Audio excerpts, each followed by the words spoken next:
Mueve el estanque en mi ser.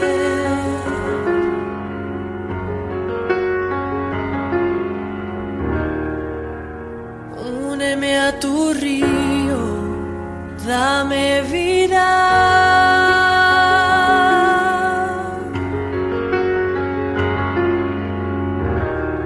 No sé qué palabras decir que provoquen que me quieras más de lo que me amas.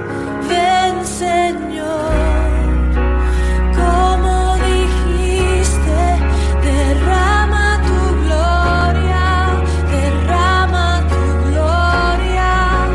Ven, Señor, como dijiste, derrama tu gloria, derrama tu gloria. Vence mis tinieblas con tu luz.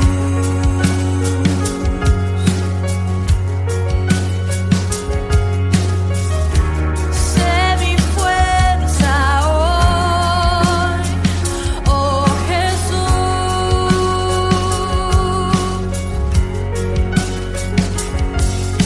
Encuentra mi escondite. Alcánzame si huyo, oh Señor. Inúndame con tu amor. Ven, Señor, como dijiste, derrama tu gloria, derrama tu gloria. Oh, ven, Señor, como dijiste, derrama tu gloria, derrama tu gloria. Oh, ven, Señor. En esta tarde noche, hermanos.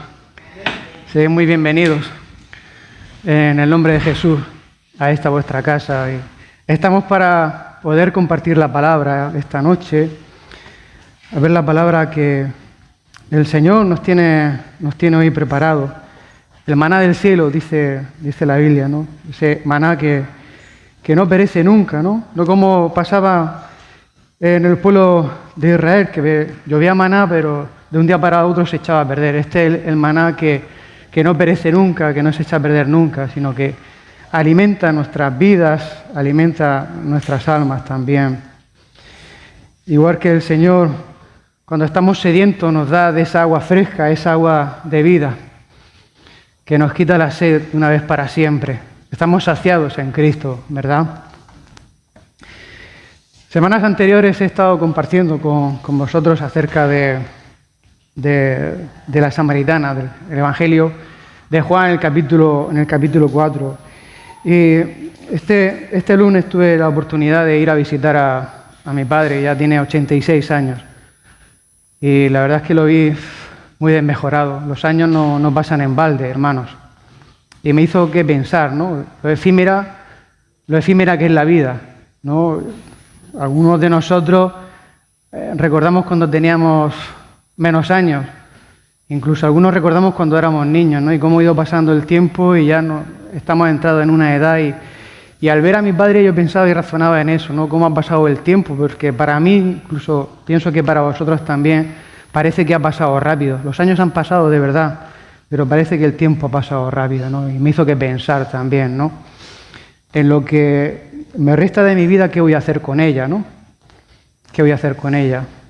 Llegué a la conclusión de que lo único que deseo es servir a Dios, servir al Señor. Y también me hizo que pensar en la necesidad que hay antes de que nuestros familiares, estamos orando por ellos para que el Señor traiga salvación a sus vidas, se conviertan, que nuestros familiares conozcan a Cristo. Es muy importante, hermanos, el tiempo va pasando. Y el destino final no es otro que la eternidad con Cristo o la eternidad sin Cristo. Jesús entendía esto.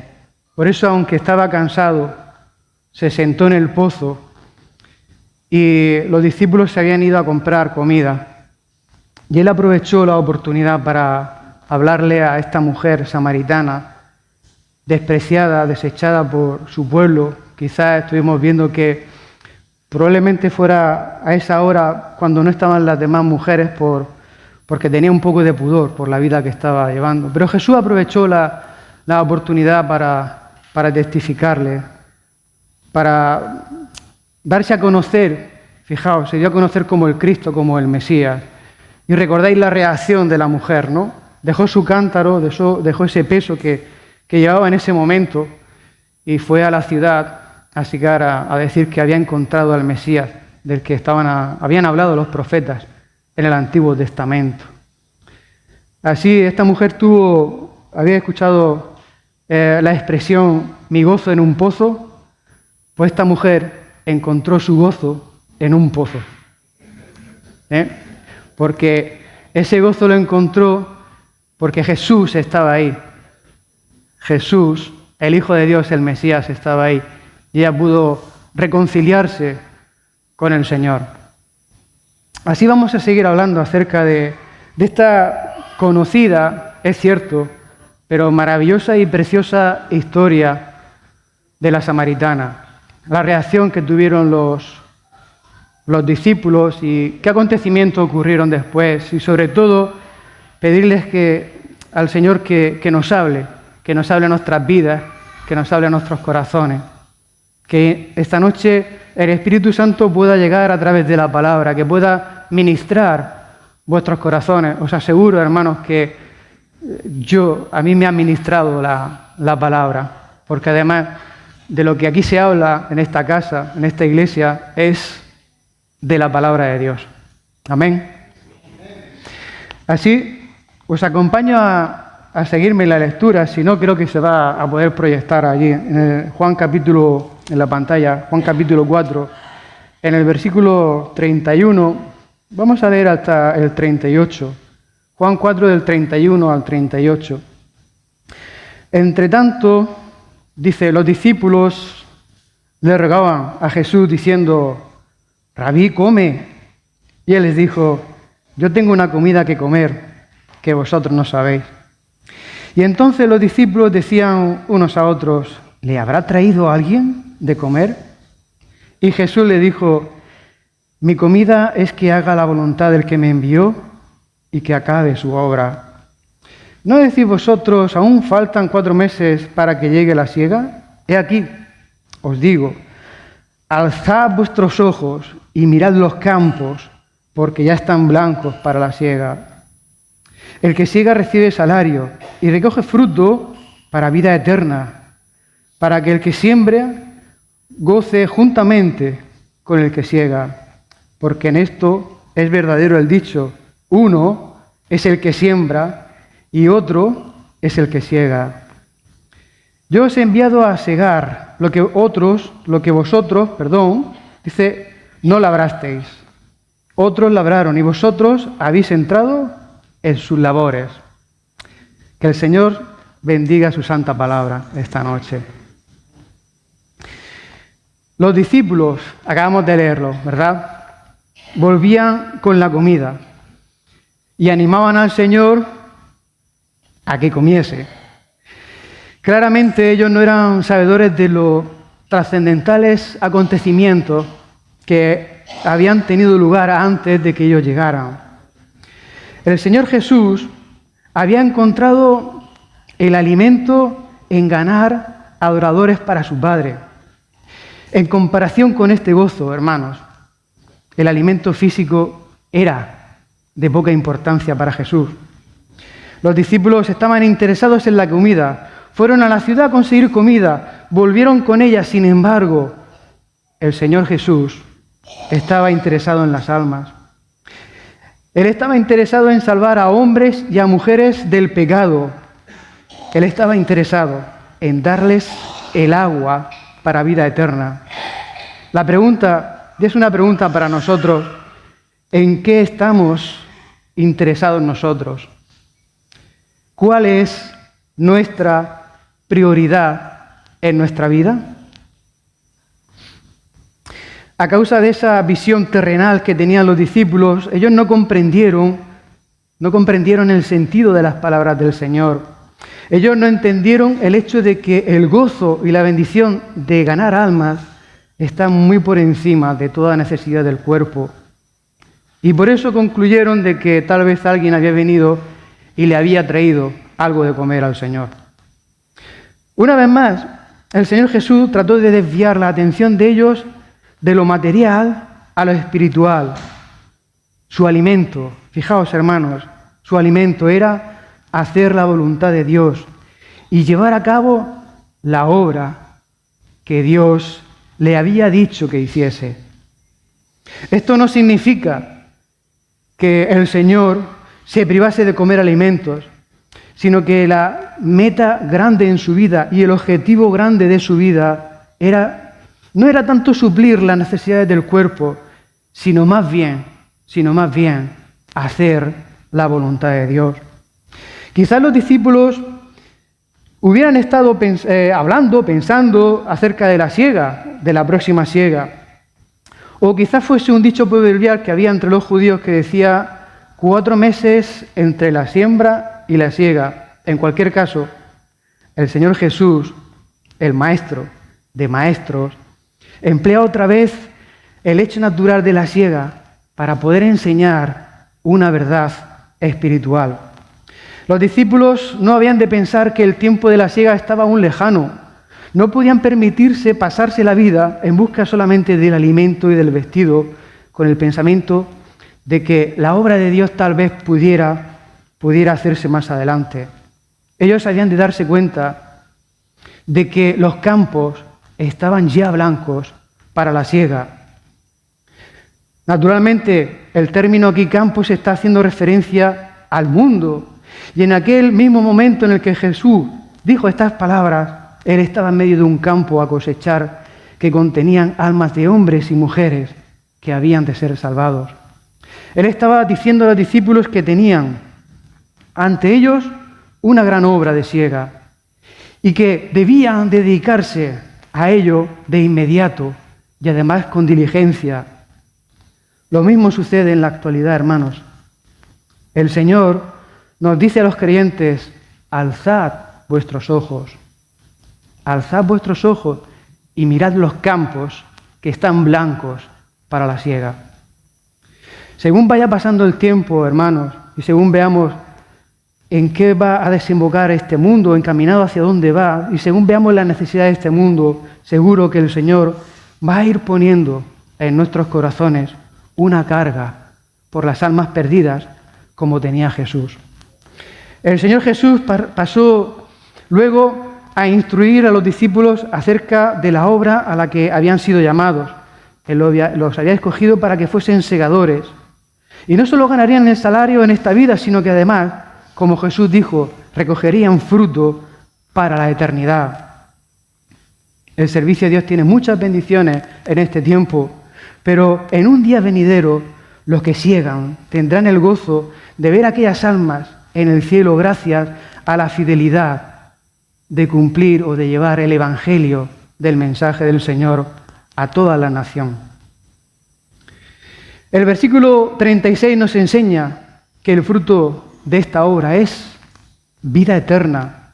Hermanos, el fruto de esta obra que nos ha encomendado el Señor no es cualquier cosa. El fruto es vida eterna. Y en el cielo, dice Jesús, tanto el sembrador como el segador se regocijan juntamente. En la vida natural, los campos han de ser primero preparados para la siembra, luego se ha de sembrar la semilla y posteriormente se cosecha el grano. Y así sucede también con la vida espiritual. En esto el Señor halló el cumplimiento del dicho que era común en aquel tiempo: uno es el que siembra y otro es el que siega. Algunos cristianos pues son llamados a predicar pues el Evangelio durante tal vez muchos años sin ver mucho fruto de sus labores. Esto sucede a veces. Sin embargo, otros que entran al final de aquellos años ven como muchas almas se están volviendo al Señor. Jesús estaba enviando a sus discípulos, hermanos, a zonas que ya habían sido preparadas por otros. Pues a lo largo del periodo del Antiguo Testamento, los profetas habían predicho ya la era venidera del Evangelio de la Gracia. Los profetas habían estado anunciando también la venida del Mesías. Y luego Juan el Bautista se presentó como un precursor del Señor, preparando el camino de los corazones del pueblo de Dios para que pudieran recibir al Mesías. El mismo Señor, el mismo Jesús, había echado la simiente en Samaria y había preparado una cosecha para estos segadores. Ahora los discípulos estaban a punto de entrar en el campo de la siega y el Señor quería que supieran esto, que aunque tuviesen el gozo de ver a muchos que se volvieran a Cristo, deberían de comprender que estaban entrando en la labor de otros. Seguramente, hermanos, y digo seguramente, que pocas almas son tal vez salvadas por medio del ministerio de una sola persona. La mayoría de las personas hemos oído el Evangelio muchas veces antes y quizás de distintas personas antes de aceptar al Salvador. Por ello, aquel que finalmente lleva a una persona a Cristo, hermanos, no debería de exaltarse a sí mismo como si hubiera sido el único instrumento de Dios para llevar a una persona a la salvación. Vamos a seguir leyendo. Juan capítulo 4, 39 al 42. Voy a beber un poco de agua.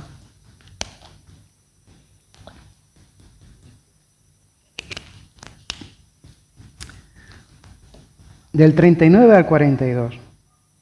Dice: y muchos de los samaritanos de aquella ciudad creyeron en él por la palabra de la mujer, que daba testimonio diciendo: me dijo todo lo que he hecho. Y entonces vinieron los samaritanos a él y le rogaron que se quedase con ellos, y se quedó allí 2 días. Y creyeron muchos más por la palabra de él. Y decían a la mujer: ya no creemos solamente por tu dicho, porque nosotros mismos hemos oído y sabemos que verdaderamente este es el Salvador del mundo, el Cristo.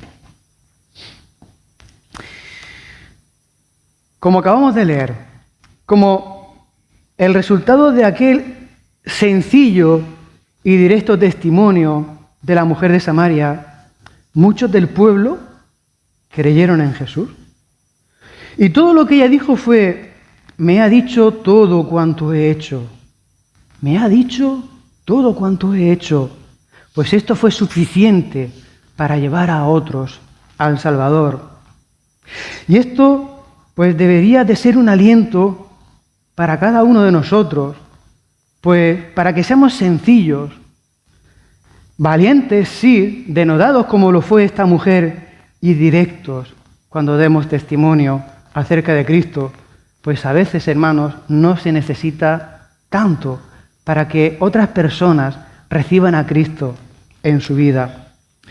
El recibimiento que el Señor Jesús tuvo de parte de los samaritanos fue totalmente distinto al que le dieron sus hermanos judíos. Los samaritanos parecían tener un verdadero aprecio por la persona del Señor y le rogaban que se quedase con ellos. Ellos apreciaban a la persona del Señor. Y como resultado de esta invitación, el Señor se quedó 2 días. Solo pensemos, hermanos, en cuán privilegiada fue aquella ciudad de Sicar. Poder honrar al Señor de la vida, al Señor de la gloria, durante ese tiempo que estuvo en la tierra, durante el tiempo que pasó por aquella ciudad. Es como dijo Jesús: el que me recibe a mí, ¿qué dice? Recibe también al que me envió. No hay 2 conversaciones exactamente iguales. Algunos creyeron, como hemos leído, debido al testimonio de la mujer, y otros creyeron mucho más por la palabra del Señor Jesús. Dios puede emplear diversas formas, maneras, medios, para atraer así a los que han de ser salvos. Lo esencial es que haya fe en el Señor Jesucristo. Y es maravilloso, porque recordáis, Jesús había venido a las ovejas perdidas de Israel, pero hizo un alto en el camino y predicó, y se mostró incluso a la samaritana, se identificó como el Cristo, como el Mesías. Hizo un alto en el camino para dar testimonio de que Él era el Mesías. Así fue maravilloso escuchar el testimonio de estos samaritanos que habían entendido que este realmente era el Salvador. Y no abrigaban ninguna duda en su mente. Tenían una completa certeza de su salvación en base a la palabra, no solamente de la mujer, sino en base a las palabras del Señor mismo.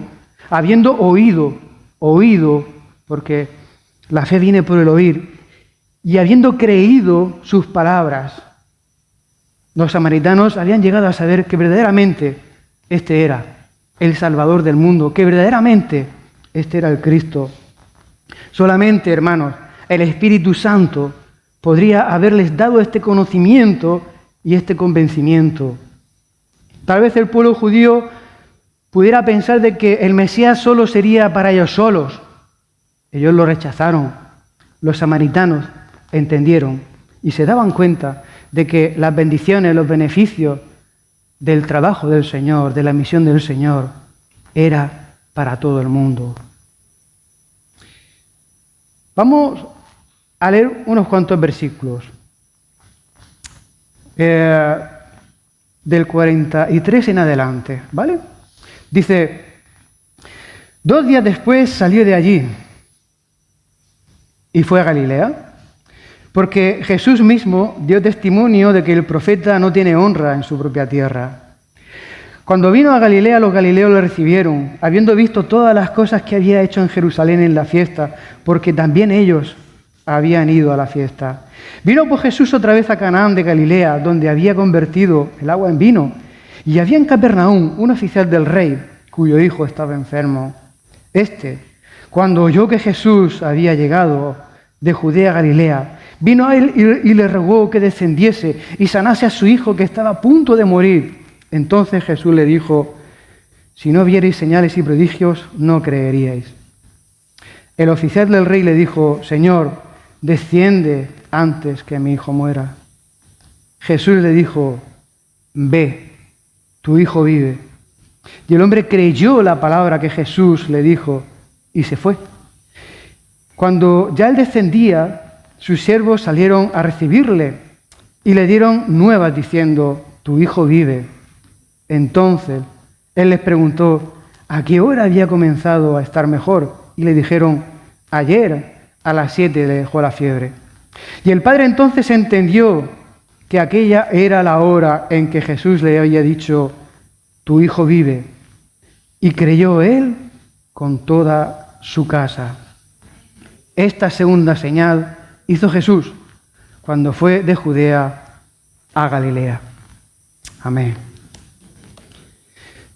2 días después de haber estado con los samaritanos, el Señor, como hemos visto, ¿verdad?, emprende un viaje de camino al norte de Galilea.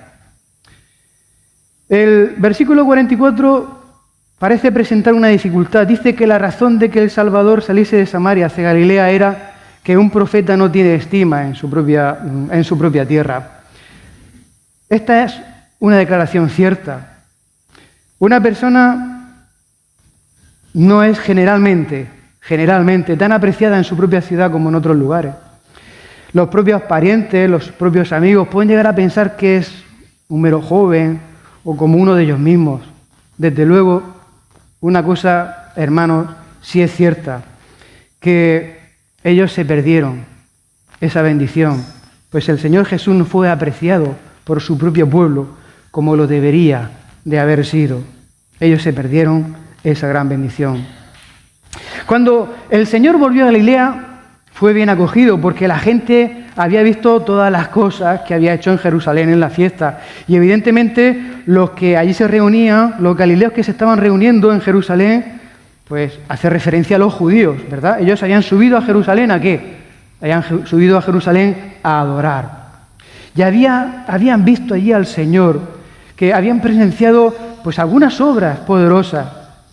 Y algunos estaban dispuestos a tenerlo en medio de ellos en Galilea, no tanto porque le reconociesen como el Hijo de Dios, sino porque tenían un interés nacido de la curiosidad en aquel que estaba suscitando tantos comentarios. O sea, más bien por los milagros, más bien que por quién era Él. De nuevo, el pueblo de Caná fue honrado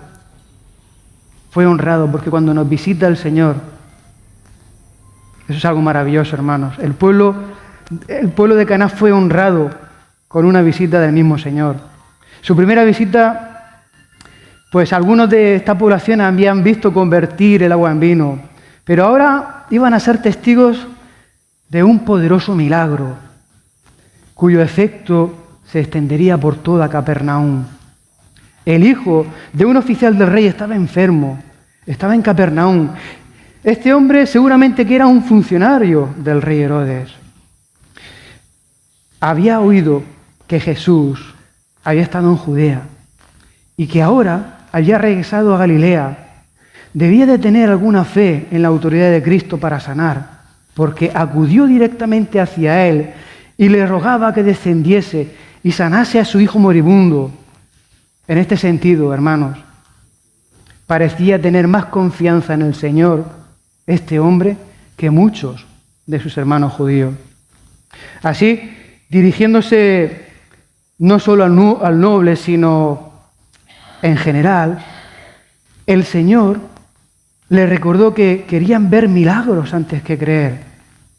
Y en general hallamos que el Señor Jesús no se complacía tanto con una fe basada en milagros como en una fe que está basada sobre su palabra. Le da más gloria al Señor creer algo sencillamente porque Él lo ha dicho, que debido a que alguien ha visto un milagro, a que alguien ha visto una prueba visible. Es un rasgo característico del hombre, querer ver antes de creer. Pero el Señor Jesús nos dice que primero debemos creer y luego veremos. ¿Qué dice la Escritura? Que andamos por fe, no por vista. El oficial del rey, con la persistencia de su fe, creía que el Señor Jesús podría hacerle bien a su hijo y quería una visita del Señor por encima de todas las cosas. Él pensaba que Jesús tendría que llegarse junto a la camita del niño para poder salvarlo, para poder sanarlo. Sin embargo, el Señor, para el Salvador, no era necesario ir para allá a sanar al niño. Así que Jesús recompensó al hombre por la fe que éste le mostró. El hombre mostró la fe que tenía y el Señor le dio más. El hombre le muestra la fe que tenía y el Señor le dio más.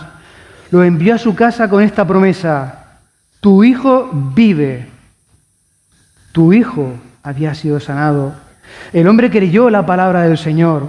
El hombre creyó la palabra del Señor y emprendió su camino a su casa. Esto se llama, hermanos, la fe en acción. Él creyó la palabra del Señor. Cuando este hombre ya descendió a su casa, sus siervos salen a recibirle con las felices noticias de que su hijo estaba bien.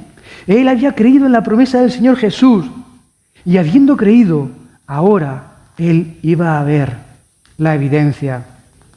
El padre pregunta a los siervos a qué hora había comenzado su hijo a mejorar y la respuesta de ellos reveló que la sanidad no había sido gradual. No había sido gradual. La sanidad había tenido lugar de una manera instantánea. No podía haber la menor duda ahora acerca de este poderoso y maravilloso milagro. A la 7ª hora del día anterior, Jesús le había dicho a este oficial en Caná: tu hijo vive. Y en aquella hora, en Capernaum, el hijo había sido sanado. De ahí que el oficial supo, él ahora se dio cuenta de que no era necesario para el Señor Jesús estar físicamente presente para obrar un milagro, para responder a una oración. Por eso muchas veces nosotros oramos por los enfermos, porque entendemos que aunque no estén delante de nosotros, el Señor puede sanarlos, ¿sí o no? Sí. Por eso oramos por los enfermos, porque el Señor puede enviar su palabra y sanar a los enfermos. Esto debe alentar a todos los cristianos en nuestra vida de oración. Tenemos un Dios poderoso, hermanos. Tenemos un Dios poderoso que oye nuestras peticiones y que puede obrar sus propósitos en cualquier lugar del mundo y en cualquier momento. No importa que así sea. Podemos orar también por nuestras familias que están fuera, que el Señor está escuchando y el Señor está obrando. Tenemos un Dios poderoso. ¿Acaso no es poderoso el que creó el cielo y la tierra? ¿Acaso no es poderoso el que hizo el universo? ¿Acaso no es poderoso el Señor?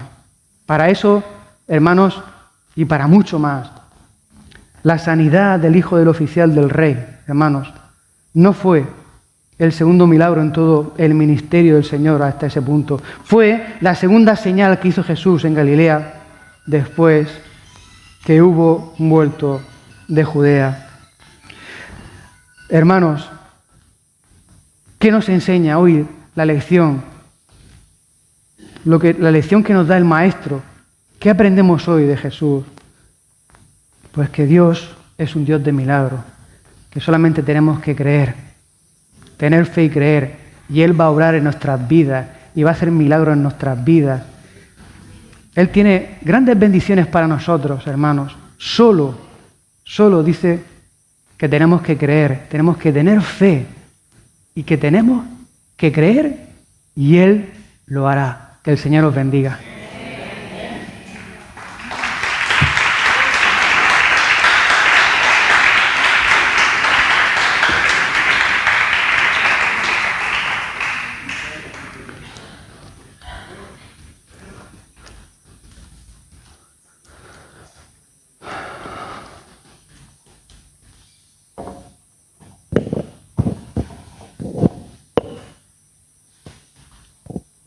Aleluya.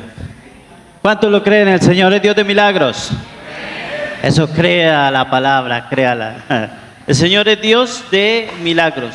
El pastor Juan dijo el domingo que Dios ministraba de acuerdo a la palabra que se daba.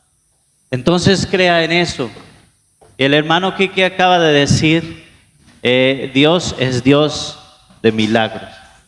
Que el Señor ministre a cada uno como convenga, de acuerdo a su necesidad, a su dolencia, a su enfermedad. ¿Qué tal si hacemos una oración? ¿Vale? Vamos a orar por todos aquellos hermanos que de pronto se sienten enfermos.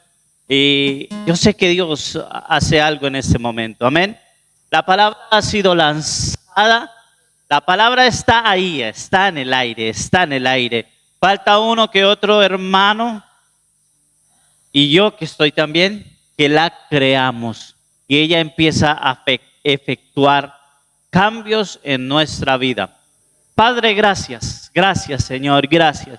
Tú eres Dios de milagros, Padre. Acabas de darnos una palabra especial a nuestras vidas, Rey de Gloria. Aquel hombre, amado Dios, creyó en aquella misma hora que su hijo había sido sanado, Padre. Y en el nombre de Jesús creemos, amado Dios, en que ese momento se puede repetir en este momento, amado Rey de Gloria. Que aquellos que tengamos familiares enfermos en nuestra casa, en algún otro lugar, incluso en otro país, Padre, que ese familiar tuyo pueda recibir sanidad en este momento, en el nombre de Jesús.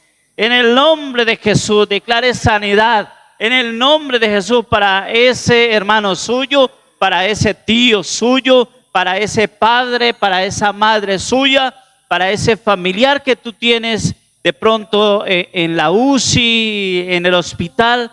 Padre, colocamos a todos aquellos quienes están enfermos. Tú obrarás en el nombre poderoso de tu Hijo amado Jesucristo. Padre, gracias, gracias. Gracias. Ahora de gracias por esos milagros. Ahora de gracias por esas personas que han sido sanadas en esos países, en esos hospitales, en esas casas y aquí en la iglesia. Gracias, Padre, por lo que has hecho en el nombre precioso de Jesucristo. Amén. Amén. Denle un aplauso fuerte al Rey de Gloria. Amén. Antes de que se me olvide, Una hermana el domingo se le ha perdido un pendiente. Si alguien lo ha encontrado, por favor, devuélvalo. No se dañe la ida al cielo por esas cosas. No, se ha perdido un pendiente. Entonces, por favor, quien lo ha encontrado, viene y se lo trae a los pastores y ellos se lo entregan a la hermana. Es que no quiero decir nombres ni nada, sino más bien si usted lo ha encontrado, viene a los pastores, se remite a ellos y le hace entrega. Amén. Vale, vamos entonces a terminar el servicio de la mejor manera. Así como empezamos, vamos a terminar. Póngase sobre sus pies, por favor. Si no sé, pastor, ¿hay otra información? No. Vale. Y oramos y nos despedimos en alabanza, ¿cierto? Esa es la mejor manera. La mejor manera. Hermano Kiki, gracias por bendecirnos con esa palabra. Padre, gracias por tu misericordia. Gracias por la palabra recibida, Señor. Gracias por lo que has hecho en esta noche, Padre. Gracias. Salimos de este lugar, pero no salimos de tu provisión, ni de tu protección, ni de tu provisión.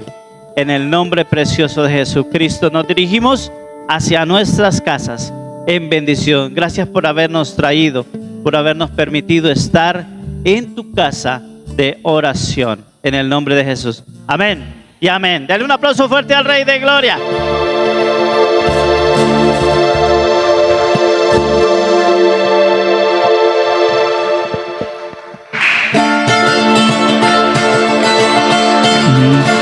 Él es Jehová, el Dios de la creación.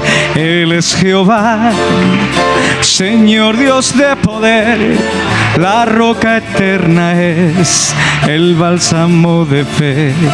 Él es Jehová, el Dios de salvación. Él es Jehová, el Dios de Abraham. Jehová Shalom, el Dios de paz y amor. El Dios de Israel, Rey de los siglos es. Él es Jehová, el Dios de salvación. Canta aleluya, canta aleluya, canta aleluya, canta aleluya. Él es Jehová Shalom, el Dios de Israel. Él es Jehová, el Dios de salvación. Él es tu proveedor, también Jehová Jireh, Señor de la salvación, que al mundo envió al Cristo el Salvador, que testimonio dio. Él es Jehová, el Dios de salvación. Canta aleluya, canta aleluya, canta aleluya, canta aleluya. Él es Jehová Shalom, el Dios de Israel. Él es Jehová, el Dios de salvación. Él es Jehová, el Dios de salvación.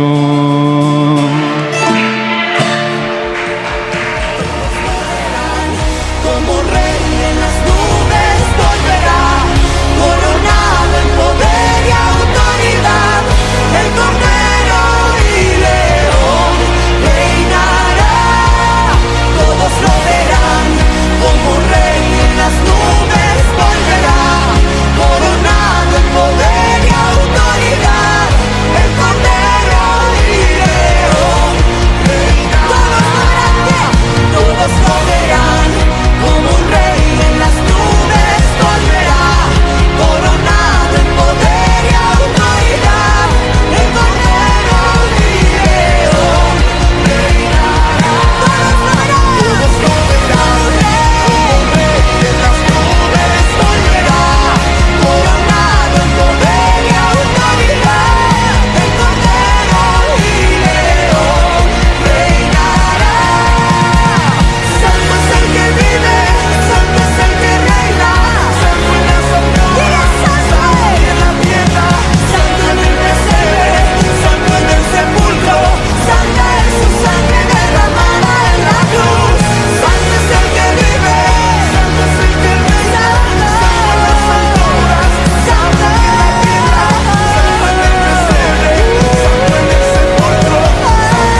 coronado en poder y autoridad. Con coronas de autoridad.